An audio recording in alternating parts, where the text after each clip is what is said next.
खबर शामिल करते हैं फतेह जंग से। मोहम्मद अमीन की रिपोर्ट के मुताबिक मारगला ग्रैंड मार्की इस्लामाबाद में शानदार कल्चरल अवार्ड शो की तकरीब आमना आमर और chief organiser madam Rubina Qureshi Rawalpindi division cultural wing PP एक Eid grand Arabic culture walk और फूड शो का इनेकाद किया गया, जिसके chief guest Malik Khalid Nawaz Bobby division general secretary PP Sardar Ashar हजात खान सदर Rawalpindi division, chief guest Khawaja Jahanzeb, chief guest Syed Saqlain Abbas Naqvi, Usman Farooq Satti information secretary PP Rawalpindi division, तकीर Abbasi general secretary Rawalpindi division. इसके अलावा मेहमान खसूसी चौधरी अब्दुर्रहमान, मोहम्मद यासर अली खान, पाकिस्तान मुस्लिम लीग नून ने भी शिरकत की। इसके मौके पर मीडिया के नुमाइंदों ने कसीर तादाद में शिरकत की, जिनमें खसूसी तौर पर सीनियर साफ़ी राजा कामरान, मोहम्मद अमीन फतेह जंग से।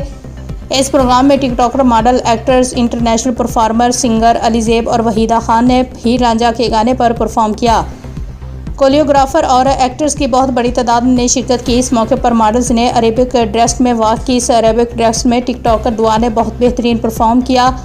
अरो नूर ने भी बहुत प्यारा परफॉर्म किया। स्टेज पर सॉन्ग के साथ अरो मॉडल उस्मान अली, मॉडल अली अरवान ने अरो सराइकी, सिंगर मियाँ वली से रहमान अली शिरकत की। सिंगर ने मुख्तलिफ ज़बानों में गाने सुनाए। प्रोग्राम के इख्तिताम पर अच्छी परफॉर्मेंस करने वालों को मेडल, अवार्ड और शील्ड दी गई।